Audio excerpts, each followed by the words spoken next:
sobre a família.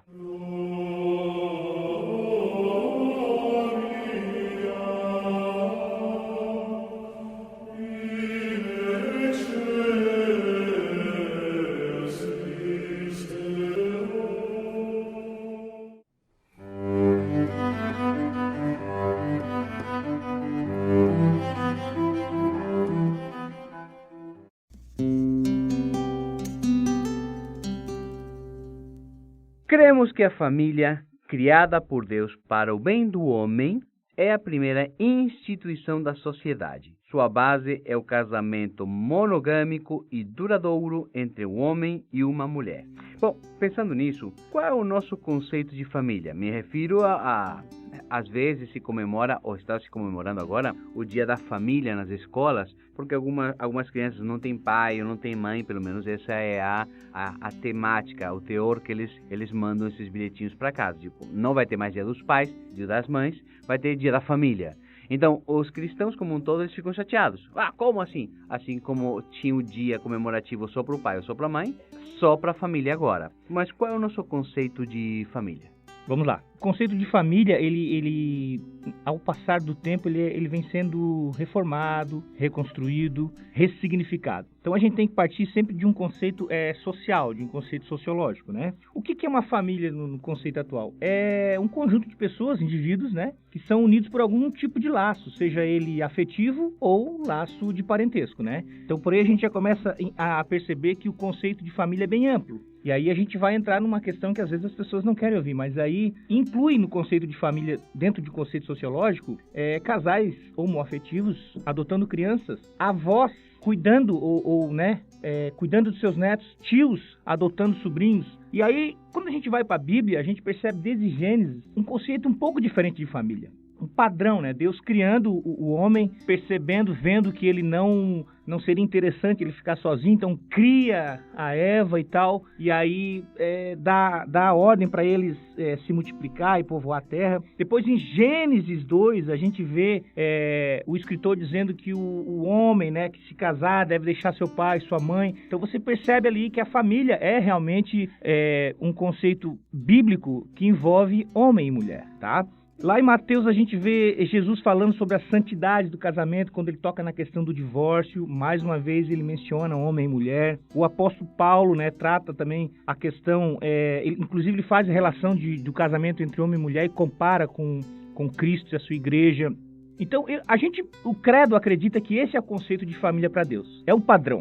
Ocorre que a humanidade não consegue se adequar a esse padrão muitas vezes, né? Então a própria sociedade tenta preencher essa lacuna. Perceba que quando um casal, um pai ou uma mãe, ela abandona o seu filho, esse filho fica sem família. Então quem que pode adotar? A lei permite que várias pessoas, vários conjuntos de pessoas, ou casais homoafetivos, ou parentes mais próximos, possam adotar essas crianças. E aí, de novo, a sociedade tentando fazer uma coisa que os próprios cristãos não fazem, ou deixam de fazer. Percebe que o conceito de sociológico de família, ele é um pouco diferente do conceito bíblico, mas é uma questão de preencher a lacuna. Então, eu destaco mais uma vez aqui que eu não estou endossando, né? A gente não está endossando nenhuma posição em relação a isso.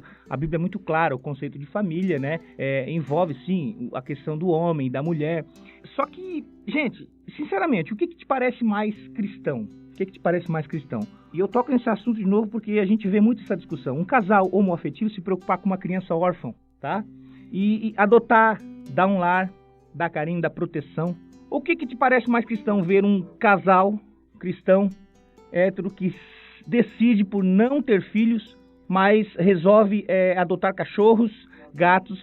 Me parece que a primeira opção é mais cristã. Ou a gente está fazendo uma inversão de valores. Então, assim, não é questão de a gente endossar uma coisa, é a gente perceber a situação com outros olhos, né? Então, a gente precisa estar mais preparado para quando a gente argumentar, ir mais profundo, né, do que simplesmente criticar e não analisar o porquê das coisas estarem acontecendo dessa forma. Então, volto a afirmar, o nosso credo afirma que uma família, né, ela é baseada, ela possui a base num casamento monogâmico, num casamento entre homem e mulher, mas a crítica ela precisa ser bem argumentada e a gente precisa ser mais amplo quando for criticar, porque a culpa é nossa, E tem o próprio Adriel falou uma coisa que eu achei interessante, que ele fala que um casal homoafetivo, casais do mesmo sexo, eles fazem sociologicamente e culturalmente, eles formam uma família.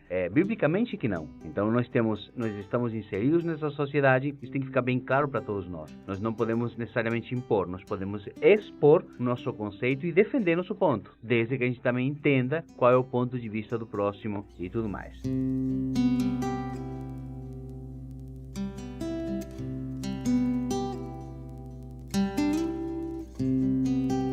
Glorificamos a Deus pelas famílias, pois através delas temos a provisão das necessidades humanas de comunhão, educação, companheirismo, segurança, preservação da espécie e o perfeito ajustamento do ser humano em todas as suas dimensões. Nesse aspecto que é mais holístico, que acaba, digamos assim, preenchendo todas as áreas da nossa vida, o que significa o provérbio 22 e versículo 6? Provérbios 22 e 6, ele diz, né? Ensina a criança ou o menino, né, no caminho em que deve andar, e quando for grande não se desviará dele. Existia dentro da cultura judaica, né, eles passavam, né, para os filhos, eles ensinavam os filhos a eles meditarem na palavra do Senhor. Então, a própria Bíblia diz em Deuteronômio, né, então tu inculcarás teus filhos andando no meio do caminho, ensinando. Então, ele tem um sentido de trazer o quê? Ensinar fazendo.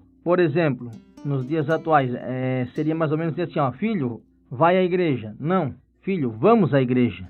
Filho, vai orar. Não, é filho, vamos orar. Ou seja, o pai inculcar na mente do filho aquilo que traz edificação, aquilo que ele quer passar e que ele também recebeu do Senhor ou de alguma liderança.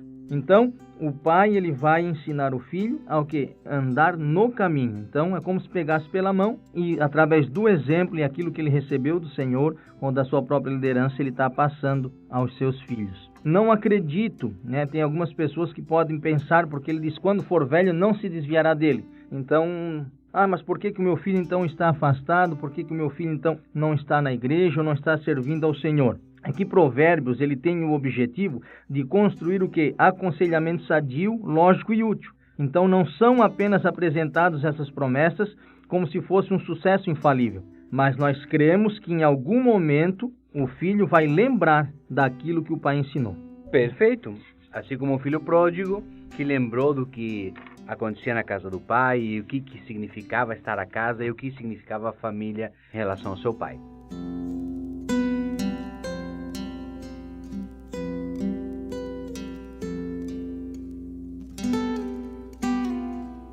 Subídice 50. Cremos que famílias sadias e equilibradas formam o esteio de igrejas e sociedades equilibradas. A gente aposta, crê e, digamos assim, e levanta essa bandeira de que uma sociedade organizada, saudável, ela é um fruto, um desdobramento de uma família organizada e saudável. Pessoas que se nutrem de amor, que caminham com seus pais, que seus pais caminham juntamente com seus filhos, e esse caminhar, esse construir faz com que esses filhos se tornem pais amorosos, avós amorosos, e dessa maneira também vamos modificando ao nosso entorno. Levando em conta isso, nós dizemos que a igreja é a nossa família. E de que forma a igreja é a família?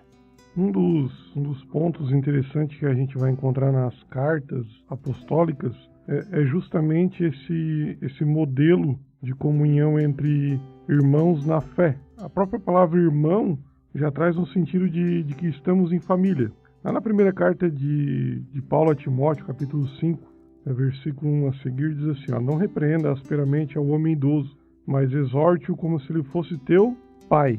Então você já vê um termo usado para quem é inserido numa família. Trate os jovens como irmãos, as mulheres idosas como a mães e a moças como a irmãs, com toda a pureza. Então você vê o apóstolo Paulo instruindo a igreja, o bispo chamado Timóteo, de como ele deveria agir e pastorear a igreja. Então ele traz um sentido de modo familiar mesmo, que vocês estejam e se sintam em família, uma comunidade em família. Por mais que não somos ligados por genética, ou pelo sangue, né, vamos dizer assim, pelo nosso sangue, em Cristo nós nos tornamos uma família. Os mais idosos nós consideramos como nossos pais, pessoas mais experientes, com sabedoria, para aconselhar as pessoas mais jovens no caminho em que se deve andar, no caminho em que deve trilhar, não cometer os mesmos erros. Assim também se dá às mulheres mais idosas, que ajam como mães sobre as moças mais novas. Então você vê um ensinamento apostólico de uma comunidade baseado na educação familiar. Você também vê o próprio Cristo na cruz do Calvário, ele preocupado com a situação da sua mãe chamada Maria. Você pega uma mãe que até então já era viúva e agora está perdendo o seu filho. Num contexto judaico, para quem entende um pouco a cultura, a gente percebe e entende que uma viúva ela passava por sérias dificuldades. Então Jesus olha para aquela mulher, que era sua mãe, e olha para o seu amigo chamado João, que era discípulo dele, e diz assim, João, eis aí a tua mãe, e Maria, eis aí o teu filho. Então instituindo uma família para além do sangue, para além da genética. Eu sei que a gente tem a nossa família, temos nossos filhos, pai, mãe, mas geralmente nós encontramos na nossa caminhada pessoas órfãs, pessoas que não têm pai, pessoas que não têm mãe, ou pais presentes, mas ao mesmo tempo ausentes no amor, ausentes no cuidado. Então, nós como Igreja de Cristo, nós podemos sim ser uma família que vai saciar talvez a falta de uma família nessas pessoas. Perceba que Efésios fala que a igreja é uma família de Deus, né? E às vezes as pessoas pensam que a vida cristã envolve apenas o crer, né? Mas a vida cristã também envolve pertencer.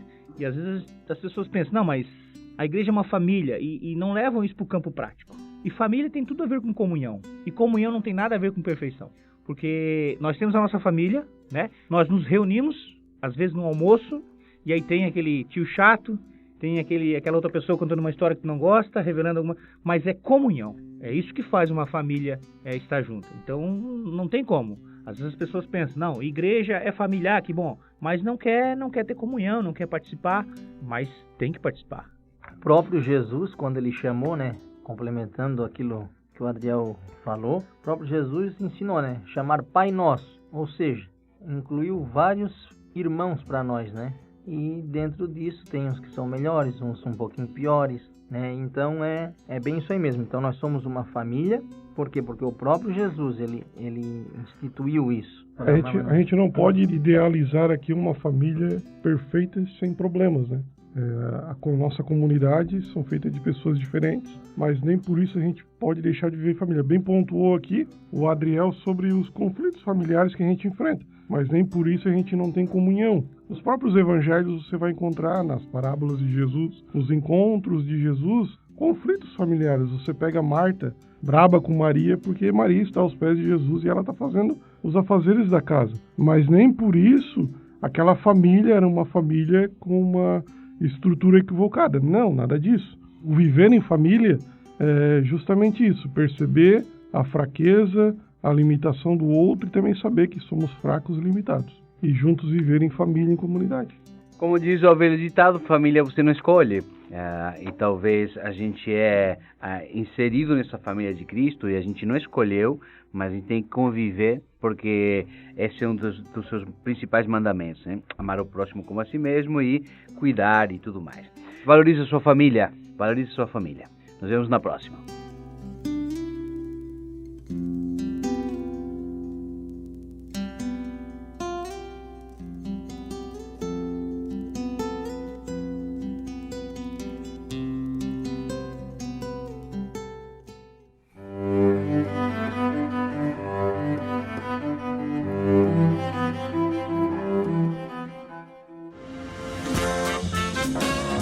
Ao fim de mais um Rcast, lembramos que, se a teologia que estudamos não nos leva à humildade, não é sobre Deus que estamos estudando.